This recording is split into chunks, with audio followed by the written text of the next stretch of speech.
Paz do Senhor, irmãos. Nós vamos dar continuidade do estudo da Palavra de Deus no livro, podeis assentar, no livro de Eclesiastes, capítulo de número 5. E nós vamos dar início no versículo de número 7. Vou falar para os irmãos que fiquei impactado essas 2 semanas anteriores, nessas 2 terças-feiras, que é até triste do pastor Luciano não poder estar aqui, porque vinha com tanta unção, com tanta graça, né? Ministrando aqui o estudo de Eclesiastes, capítulo de número 5, que eu fiquei até triste em não poder estar ouvindo, né? Gostaria tanto que ele estivesse aqui ministrando hoje, porque realmente foram 2 dias assim de grandes bênçãos para a nossa vida. Estudos profundos da Palavra de Deus que nos fortaleceram. Se você perdeu esses 2 estudos, assista ainda, dá tempo, né? Ainda bem que aqui fica tudo salvo lá na internet e você pode acessar depois. Eu estou com saudade e vou ter que acessar, né? Ultimamente tenho corrido bastante, não tenho conseguido assim voltar a rever, mas já estou com muita saudade, porque Deus tem falado nessas 2 últimas terças de uma forma muito especial. E me alimentei muito dessa palavra e confesso para os irmãos que realmente gostaria que o pastor Luciano estivesse aqui hoje dando continuidade, porque a alma da gente fica sedenta, né, pastor? Hoje nós vamos começar no versículo de número 5. O tema é tema a Deus. Verso 7. Em meio a tantos sonhos, absurdos e conversas inúteis, tenha temor de Deus. Esse verso, irmãos, começa falando de sonhos absurdos e conversas inúteis. Nos versos anteriores falava para nós tomarmos muito cuidado. Olha o verso número 3. Versos 2 e 3. Não te precipites com a tua boca, nem o teu coração apresse a pronunciar palavra alguma diante de Deus, porque Deus está no céu e tu estás sobre a terra, pelo que sejam poucas as tuas palavras. Ou seja, devemos tomar muito cuidado com aquilo que nós falamos. A nossa boca, ela tem que, não pode sair assim, eu sou assim mesmo, eu falo que vem, na hora que vem. Não.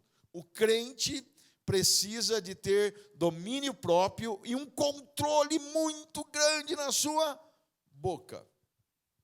Porque depois que a palavra saiu, não tem como você buscá-la novamente.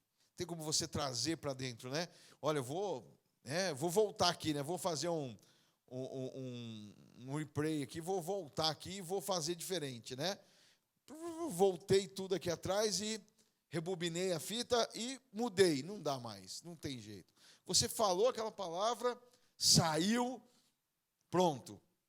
Não tem como voltar atrás. Você pode até pedir perdão, você pode até se arrepender, mas a palavra não volta. E nós temos que tomar muito cuidado. E o verso número 3 diz assim: porque da muita ocupação vêm os sonhos, e a voz do tolo da multidão das palavras.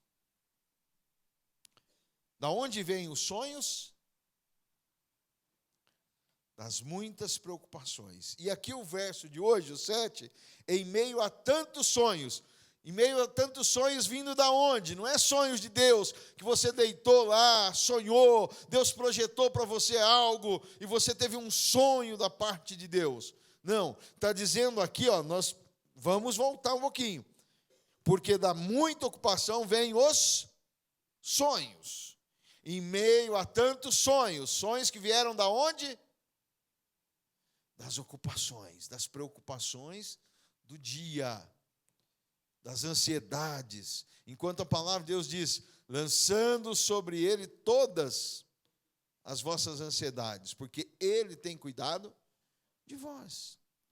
Ou seja, Deus cuida do seu povo e nós não podemos ficar como os homens naturais que ficam aí em meio a tantos sonhos absurdos e controvérsias e conversas inúteis. Nós estamos falando coisas inúteis, sonhando coisas absurdas, coisas que não têm sentido, coisas que não são projetadas de Deus para a nossa vida. Ao momento de nós pararmos e refletirmos diante da palavra de Deus e mudarmos a nossa postura, as nossas mentes, os nossos corações e andarmos segundo a vontade de Deus. O mundo pode viver dias tribulosos. O mundo pode viver dias absurdos, mas o servo de Deus tem que estar centrado na palavra de Deus. Porque da muita ocupação vem os sonhos. Os sonhos que José sonhou não era esse. Os sonhos que Deus deu a José não era das muitas preocupações dele no dia a dia, dos problemas, das tribulações, né? Mas ali eram coisas que Deus estava revelando para o futuro da sua família e para uma nação. O cuidado de Deus por um povo. Este era o sonho. Há uns 4 meses atrás, 3 meses atrás, não me lembro ao certo, acho que foi uns 3 meses atrás, eu tive um desses sonhos aqui, ó, de cabeça quente. Eu estava com tantos problemas financeiros assim, na minha porta naquele mês, não tinha de onde vir o socorro, e eu sonhava que eu brigava com as contas. Eu deitei tão preocupado com as contas, que eu brigava no sonho com as contas. Eu pegava as contas literalmente e batia nelas. Brigava com elas literalmente no meu sonho. O quê? É um sonho de Deus isso? Eu estava, ali no sonho eu estava brigando, né? Não sabia quem estava batendo ou apanhando, mas no dia a dia eu estava apanhando delas, né? Agora, esse tipo de sonho é o sonho que Deus projetou para a tua vida, você deitar e dormir tranquilo? Não, mas aí você deita com a cabeça quente, pensando como vai ser o amanhã. Se o amanhã nem sabemos se vai acontecer. Não é isso? Nós não sabemos qual de nós acordaremos, ou qual de nós poderemos não sair desta igreja vivo nessa noite. Se Deus nos chamar, amém. Mas a grande maioria de nós, hoje, nós fazemos o quê? Nós temos as nossas preocupações e nos deitamos preocupados com o amanhã. Enquanto nós deveríamos nos deitar tranquilamente, saber que Deus está cuidando de nós. O cuidado de Deus é tão grande por nós, irmãos. Ele sabe de tudo que nós precisamos. A Bíblia diz que antes que a palavra saísse da nossa boca, Ele já sabe. Ele já sabe. Muitas vezes nós clamamos, nós falamos com Deus, e Deus gosta disso. Deus é um pai adotivo nosso. E todo pai gosta de ter relacionamento com filho. Ele gosta de conversar com o filho, né? E Deus quer ouvir da nossa boca. Tudo bem, mas nós não precisamos de ficar ansiosos e preocupados. Quando você tinha os seus filhos pequenos, quando ele vinha pedir alguma coisa para você, ele não estava preocupado se você tinha ou não tinha dinheiro. Ele estava preocupado? Simplesmente ele chegava para você: pai, eu quero uma bicicleta. Ou ele poderia chegar para você: pai, eu quero uma bala, né? Ou quero comer tal coisa. Ele vinha e te pedia. Ele não ia lá: será que meu pai vai ter o dinheiro para comprar aquela bicicleta? Será que meu pai vai poder fazer isso por mim? Não. Ele vinha na certeza que falava: olha, pai, compra uma bicicleta. E que você iria fazer de tudo e aquela bicicleta iria aparecer lá na sua casa, né? Olha, talvez você até poderia dizer para ele: tal dia, papai vai comprar. Ou assim que eu receber o pagamento, papai compra para você. Não é assim? A mamãe compra para você, né? Ou seja, o filho, quando pede para o pai, não pede com ansiedade, com preocupação. E é assim que Deus espera que nós vivamos com Ele. não é pelas ansiedades, você não precisa de dormir e brigar com as suas contas. Você pode falar para o Pai o que você tem de necessidade e deixar que Ele supra a sua necessidade. Pastor Wesley, é fácil? Não, eu estou contando o meu exemplo para vocês. Né?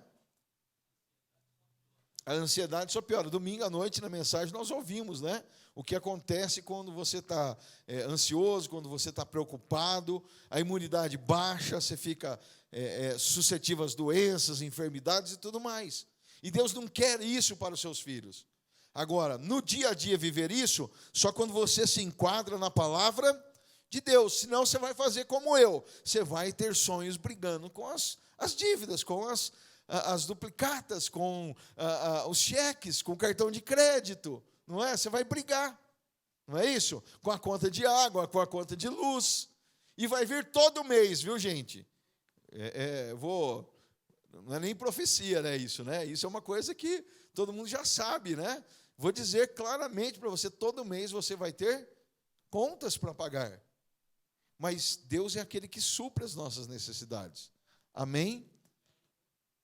A Bíblia diz claramente. Então, esses sonhos a qual a Bíblia está falando aqui, esses sonhos tribulados aqui, nós não precisamos de ter esse tipo de sonho. Nós podemos deitar na nossa cabeça e confiar que o Senhor vai suprir a nossa necessidade. Não estou falando para você ir lá pegar o seu cartão de crédito. O pastor Wesley falou que Deus supre. Vou gastar no cartão de crédito. Não, não é isso. Não é nem cartão de crédito, é cartão de dívida, né? É cartão de dívida. Então você não faça isso. Faça tudo com planejamento. Você acha que Deus não planejou tudo para fazer o universo como Ele fez, a terra? Vai lá no capítulo 1 de Gênesis. Capítulo 1 fala do planejamento de Deus. Né? Depois nós vemos a execução. No começo fala do planejamento, depois nós vemos a execução. Quando você vê lá que Deus, e formou Deus no capítulo 1, e formou Deus o homem e tal. Mas peraí, lá no capítulo 2 fala de novo. Por quê? Um é um planejamento e a outra é execução do projeto. Certo?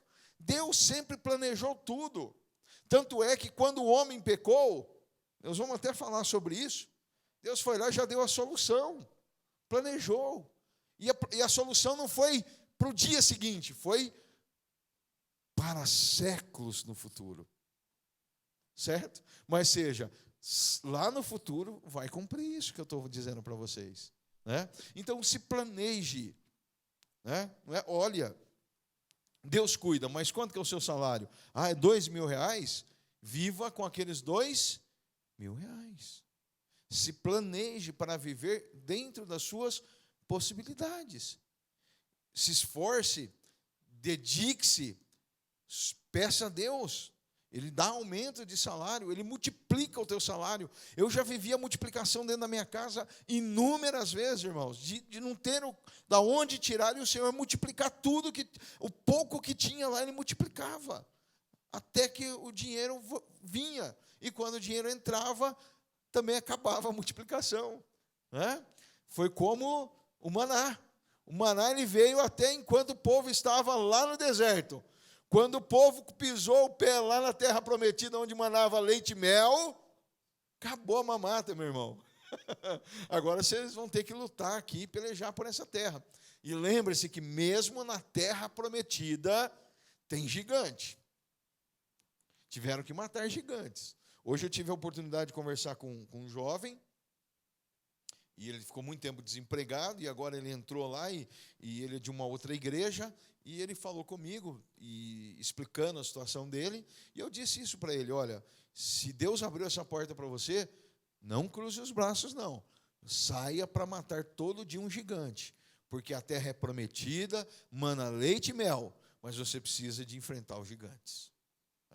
Então nós temos que saber de tudo isso, que mesmo dentro da bênção do Senhor, nós precisamos de tão somente te esforça e tem bom ânimo. Foi isso que Deus disse para Josué. Olha, a terra é boa, mana leite e mel, mas você precisa de se esforçar e ter bom ânimo. Glória a Deus por isso. Então, irmãos, o versículo começa: em meio a tantos sonhos absurdos e conversas inúteis. Ou seja, guarda a tua boca, Não fale nada fora do contexto divino e não fique preocupado para não ter esses sonhos de cabeça quente. E a parte B do versículo? Na parte B do versículo está dizendo sobre o temor a Deus. E o que é o temor a Deus? Não é aquilo que nós aprendemos lá fora, não, viu? Que Deus, quando fica irado, joga raios e mata, e destrói. Não é esse Deus que nós estamos falando. Nós estamos falando do Deus de amor. Mas é um Deus de justiça, um Deus de juízo. Ele é um fogo consumidor, mas nós não devemos ter medo dele por ele ser um fogo consumidor. Nós devemos temê-lo. É respeitar a Deus. É reverenciar a Ele. A palavra temor aqui, no original, quer dizer aquele que reverencia a Deus. Aquele que está alinhado com Deus. É isso que a palavra está dizendo. E nós vemos isso em Abraão. Olha o que aconteceu com Abraão. Vocês se lembram da história de Abraão e o seu filho Isaque? O que Deus pediu para ele? Me dá o seu filho. Vamos ler? Gênesis 22, 1 até os versículos de número 13.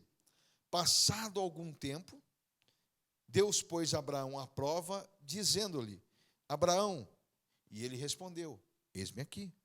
Então disse Deus: tome seu filho, seu único filho, Isaque, a quem você ama, e vá para a região de Moriá. Sacrifique-o ali como holocausto num dos montes que eu lhe indicarei. Na manhã seguinte, Abraão levantou-se, preparou o seu jumento, levou consigo 2 de seus servos e Isaque, seu filho. Depois de cortar a lenha para o holocausto, partiu em direção ao lugar que Deus lhe havia indicado. No 3º dia de viagem, Abraão olhou e viu o lugar de longe. E disse ele a seus servos: fiquem aqui com o jumento, enquanto eu e o rapaz vamos até lá. Depois de adorarmos, voltaremos. Abraão pegou a lenha para o holocausto e colocou nos ombros de seu filho Isaque, e ele mesmo levou as brasas para o fogo e a faca, e caminhando os dois juntos, Isaque disse a seu pai Abraão: meu pai. Sim, meu filho, respondeu Abraão.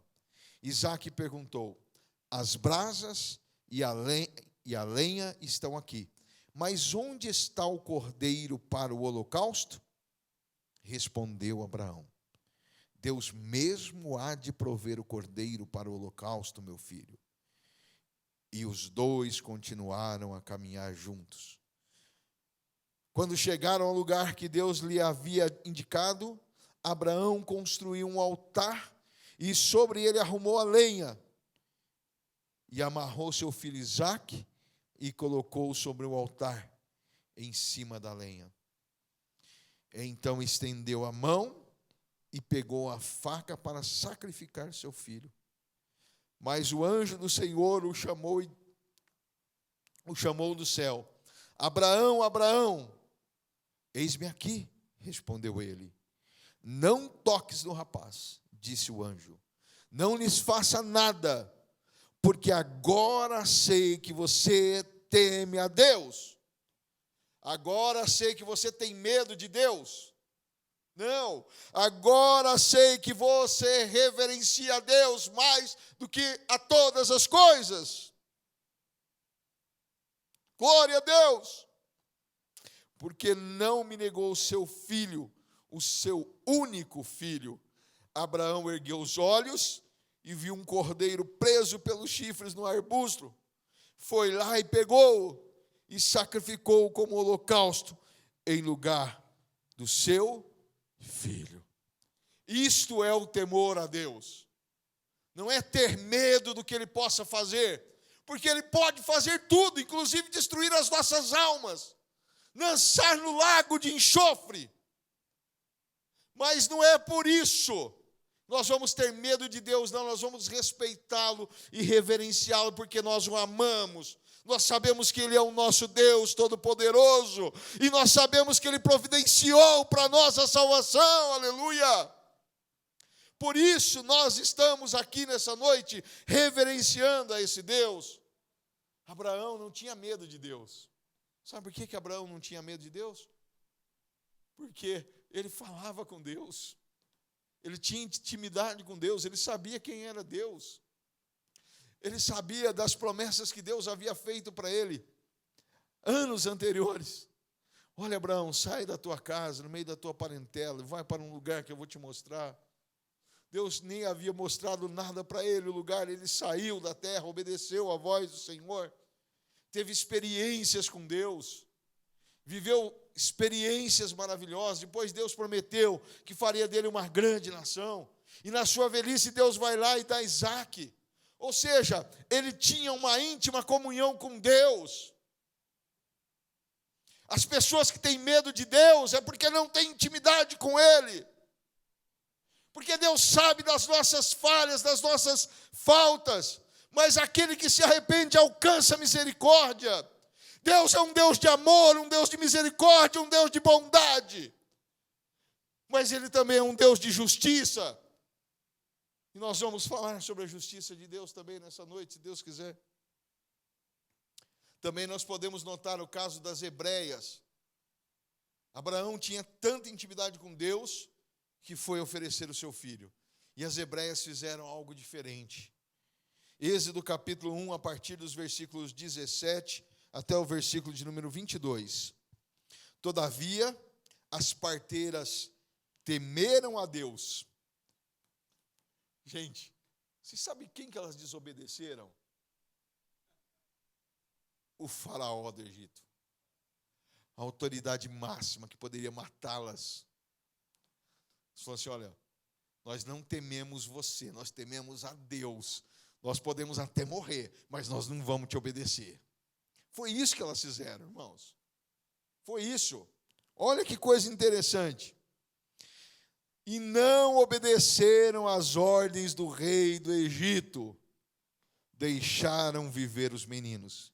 Então o rei do Egito convocou as parteiras e lhes perguntou: por que vocês fizeram isso? Por que deixaram viver os meninos? E responderam as parteiras a Faraó: as mulheres hebreias não são como as egípcias, são cheias de vigor e dão à luz antes de chegarem as parteiras. Deus foi bondoso para com as parteiras, e o povo ia se tornando ainda mais numeroso e cada vez mais forte. Visto que as parteiras temeram a Deus, ele concedeu-lhes que tivessem suas próprias famílias. Por isso o faraó ordenou a todo o seu povo: lancem no Nilo todo menino recém-nascido, mas deixem viver as meninas.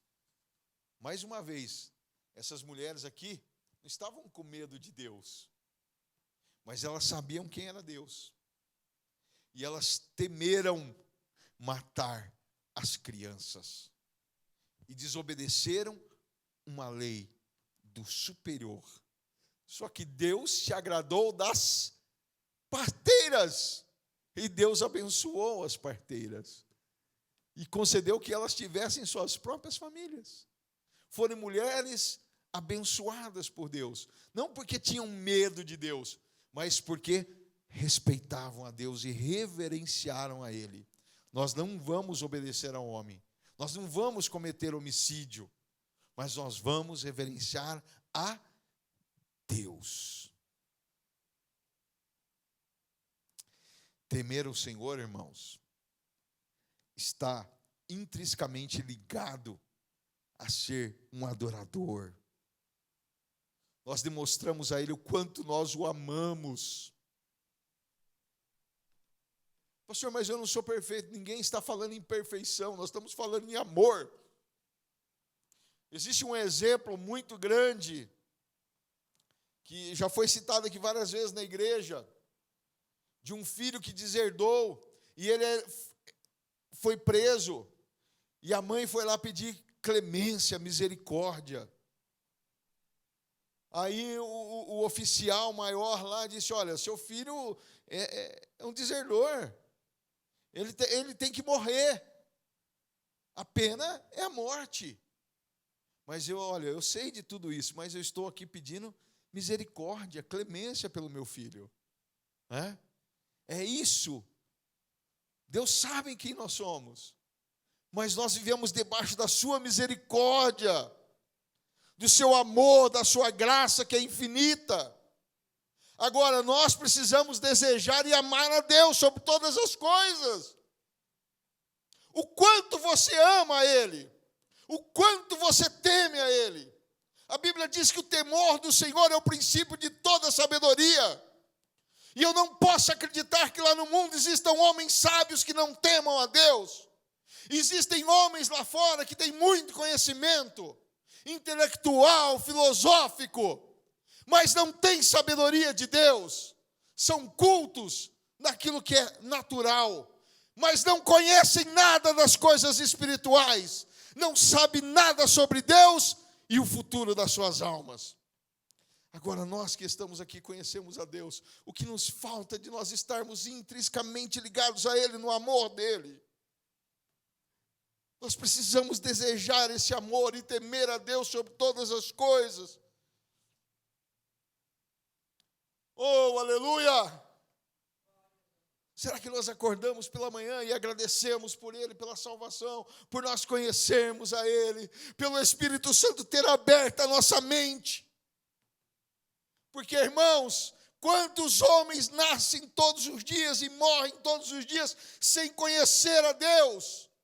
Porque endureceram seus corações, mas graças a Deus o Espírito Santo foi lá e quebrou o meu coração, o seu coração, e tornou um coração flexível a Deus, que se rende a Ele, que ama a Ele, que teme a Ele, aleluia. Que nós possamos louvar e adorar a Ele todos os dias por isso. A única coisa que nos separa de Deus se chama pecado.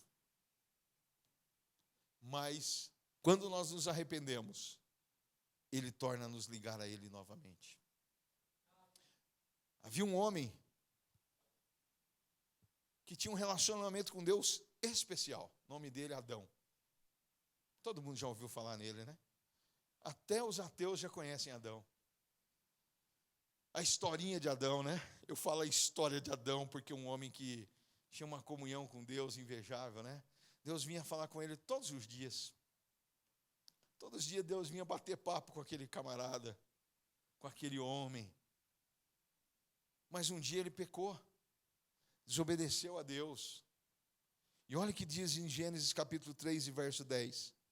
E ele respondeu: ouvi os teus passos no jardim e fiquei com medo. Aqui ele não fala fiquei com temor, não. Fiquei com medo. Medo. Porque estava nu e por isso me escondi. Ou seja, o homem em pecado tem medo de Deus. O pastor quer dizer que eu tenho que ter medo de Deus quando eu peco? Não. Você tem que continuar reverenciando e pedir perdão. Jesus disse para aquela mulher: mulher, cadê os teus acusadores? Não tem mais nenhum aqui. Eu também não te condeno. Mas a palavra de Jesus foi dura para ela. Vai e peque só mais uma vez. Vai e não peques mais. E essa é a nossa regra. É para nós. Falhamos, erramos? Sim. Mas você tem que pedir perdão e abandonar. É o arrependimento. Agora, o homem, quando ele fica no pecado, ele começa a ter medo de Deus. Porque o pecado faz divisão entre nós e o nosso Deus. E da mesma maneira que Deus é 100% amor, irmãos, ele é 100% justo. E a Bíblia diz que ele não pode negar a si mesmo. Segundo Timóteo, capítulo de número 2, verso 13, diz assim: se somos infiéis, ele permanece fiel, pois não pode negar-se a si mesmo. Ou seja, da mesma forma que Deus é amor 100%, Deus é juízo 100%. E se você não se arrepender, a justiça de Deus vai vir sobre a sua vida. Não tem jeito, irmãos. Ele não tem como negar a si próprio. Ele é 100% amor, mas é 100% justo. E a justiça de Deus faz com que ele nos corrija. Irmãos, mas uma coisa tão interessante que eu vejo que aconteceu ali no jardim do Éden, irmãos. Mesmo o homem sendo a criação, a coroa da criação, e tendo falhado, mesmo ele tendo as consequências do pecado, Deus não expulsou Adão e Eva de lá de mãos vazias. Primeiro, Deus deu uma promessa para eles. Viu? O pecado tem uma consequência. A terra vai produzir abrolhos, as mulheres terão dor no parto, você vai ter que trabalhar do suor do seu rosto, vai ter que carpinar, coisa que ele não precisava de carpinar, porque a terra não tinha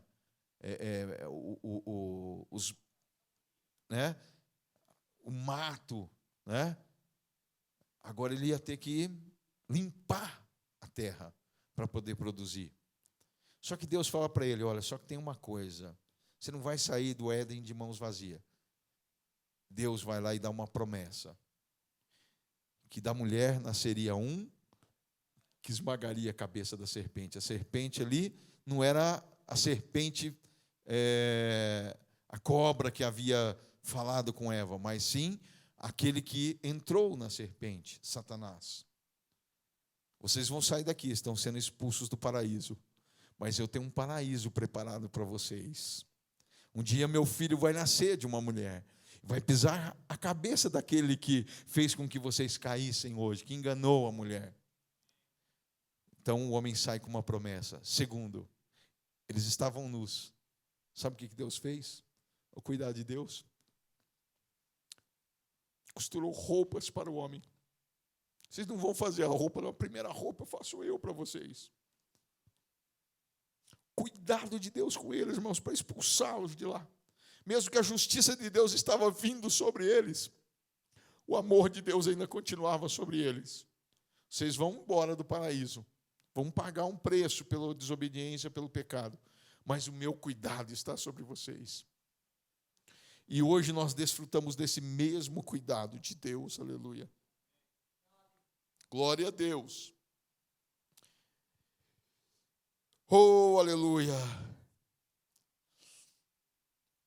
Irmãos, aquela imagem criada de um Deus cruel não é a realidade, porque o nosso Deus é amor, e a sua justiça é feita com equidade. Glória a Deus. Romanos 2, os versículos 5 a 11, nos diz assim: contudo, por causa da sua teimosia do seu coração obstinado, você está acumulando ira contra si mesmo para o dia da ira de Deus, quando se revelará o seu justo julgamento. Deus retribuirá a cada um conforme o seu procedimento. Ele dará vida eterna aos que persistindo em fazer o bem. Não é aos que fazem o bem, aos que persistem em fazer o bem, aos que persistirem em fazer o bem. Buscam glória, honra e imortalidade. Ou seja, se você persiste em fazer o bem, você está buscando honra, glória e a eternidade, que é a imortalidade. Mas haverá ira, indignação para os que são egoístas, que rejeitam a verdade e seguem a injustiça. Ou seja, Deus é justo. Haverá tribulação e angústia para todo ser humano que pratica o mal. Primeiro para o judeu e depois para o grego. Mas glória, honra e paz para todos os que praticam o bem, primeiro para o judeu, depois para o grego, pois em Deus não há parcialidade. Glória a Deus. Olha que coisa maravilhosa. Se você persistir em fazer o bem, você será recompensado. Mas aqueles que praticam o mal também serão recompensados de uma forma negativa. Por isso, irmãos, nós devemos estar ligados no temor ao Senhor, para sermos recompensados por Ele, porque Deus é tão bom que nos recompensa ainda. Irmãos, quando eu me deparo com esses textos, eu me sinto tão pequeno, mas tão pequeno, que eu falo: Wesley, como você erra, como você é tão falho, e Deus ainda insiste em dizer para você: eu te recompenso. Eu que nasci no pecado, né? O profeta Isaías, tinha uma coisa muito interessante no profeta Isaías. Os primeiros capítulos de Isaías, ele dizia assim: ai de fulano, ai de ciclano, ai do que pratica, ai do que faz isso. Mas de repente Deus colocou ele diante de Deus, né, lá no alto sublime trono. Aí ele olha para si mesmo e diz: ai de mim que vou perecendo, né? Porque eu habito no meio de um povo puros lábios. E eu olho para mim da mesma maneira que Isaías olhou quando estava lá, porque a gente vê tanta falha, a gente vê que a gente tenta fazer o que é correto, e de repente, por causa de alguma situação, nós já paramos com aquilo que estava correto e queremos fazer o que está errado, e aí o Espírito Santo de Deus vem, nos corrige, nos dá um alerta. Irmãos, é tão gostoso ser alertado pelo Espírito Santo de Deus, né? Tão gostoso. E aí, a gente vê que, na verdade, Deus nos ama de uma maneira tão especial que Ele ainda nos retribui. Mesmo nós não merecendo nada, Deus nos retribui. Como é bom ser servo desse Deus. Como é bom temer a esse Deus. Viver uma vida no temor ao Senhor. Irmãos, todos aqueles que temeram o Senhor sofreram, padeceram, mas todos eles foram vitoriosos em Deus. Se você olhar para cada homem da palavra de Deus, que Deus colocou ali, deixou ali, como exemplo marcante para as nossas vidas, os grandes homens, José, apesar de ter todos os seus sonhos, foi parar numa prisão, e num calabouço, numa terra onde não conhecia ninguém, irmão, não tinha nenhum familiar para ir lá visitá-lo, né? Não tinha ninguém para ir lá cuidar dele, mas o cuidado de Deus estava com ele. Daniel é lançado na cova dos leões, e ele fala: meu Deus, enviou o anjo e fechou a boca dos leões. Porque o cuidado de Deus estava sobre ele. Mas por quê? Porque temia a Deus. Ele não estava preocupado com as circunstâncias, com as situações, mas ele temia a Deus. Apesar dos homens não terem temor a Deus, aqueles que temem ao Senhor são recompensados. E às vezes nós olhamos para o ímpio e falamos: olha, está prosperando, não está prosperando nada, irmão. Tudo que ele tem vai passar. Ouro, dinheiro, riqueza, fama, tudo é passageiro. Tudo não vai ficar, não vai sobrar, irmãos. A hora que passar pelo fogo de Deus, tudo será consumido. Agora, que nós possamos construir coisas eternas, que não sejam passageiras. E você só vai produzir isso se você estiver firmado em Deus, no temor ao Senhor. Amém?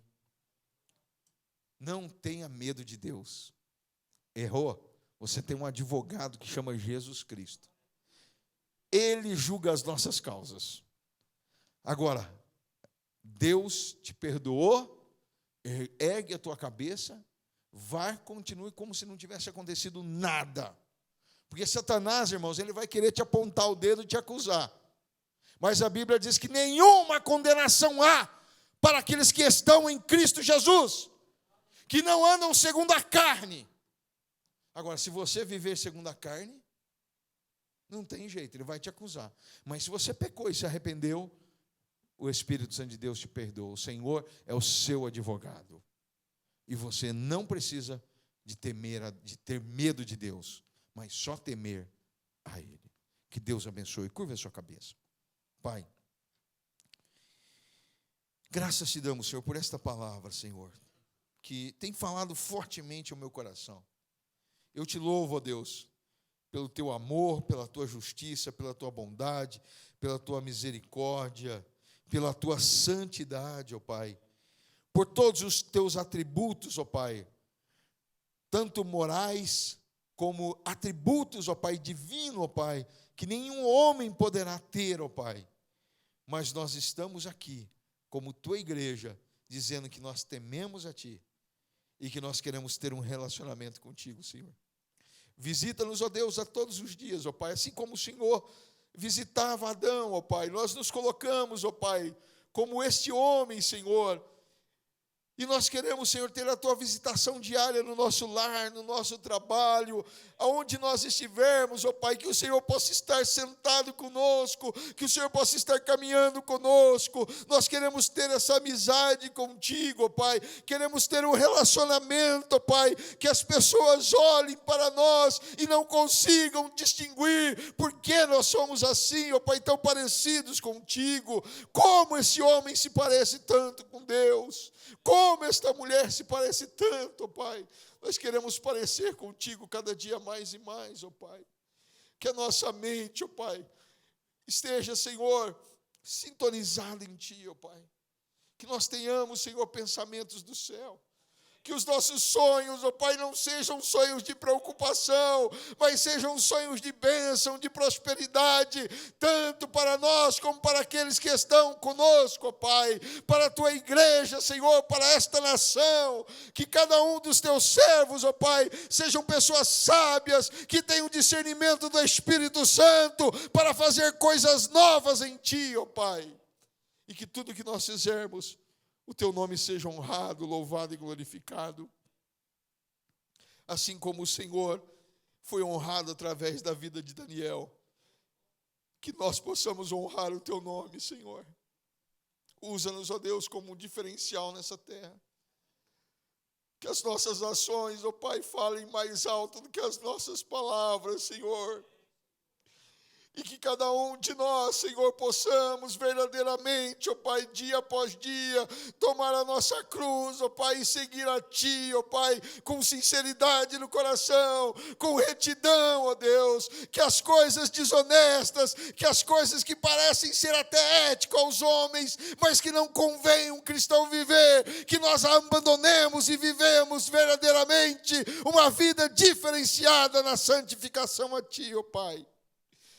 Que os nossos lábios sejam puros, que as nossas mentes sejam puras, que os nossos olhos sejam puros, que as nossas mãos, Senhor, que todo o nosso corpo, Pai, seja santificado para Ti, e que nós possamos verdadeiramente, ó Pai, ganhar vidas para o Teu reino, até mesmo sem abrir as nossas bocas, ó Pai.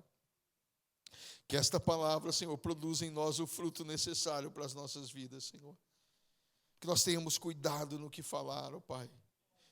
Que nossa boca, Senhor, produza, Senhor, coisas, Senhor, que estejam, Senhor, para edificar vidas. E coisas, Senhor, que edifiquem, Senhor, outras vidas na santificação, no amor, ó Pai, no temor a Ti, ó Pai. Senhor, que também, Senhor, os nossos sonhos sejam projetados por Ti, ó Pai. Esse Teu filho, a Tua filha que nunca sonhou nada, Senhor, ligado aos céus, que a partir de hoje comece a sonhar, ó Pai. Que os Teus sonhos, ó Pai, habitem no meio deles, ó Pai, que eles deitem a cabeça no travesseiro, mas que a Tua glória esteja com eles ali, ó Pai. E aqueles, ó Pai, que têm sonhado, Senhor, coisas fúteis, Senhor, que possa ser removido da mente deles, ó Pai, e que eles tenham novos sonhos em Ti, ó Pai, e que, Senhor, eles acordem sabendo que o Senhor tem um projeto na vida deles, ó Pai. Repreendemos também a fúria do inimigo, Senhor, do acusador, ó Pai, que vem para acusar, que vem para indicar, Senhor, que o seu filho pecou, que a sua filha pecou, que nós pecamos. que toda acusação caia por terra, meu Deus. Nós colocamos diante de Ti os nossos pecados e pedimos perdão, ó Pai. Pedimos que o Senhor nos purifique de todos os nossos pecados e vivifique as nossas almas em Ti. Em nome de Jesus. Amém.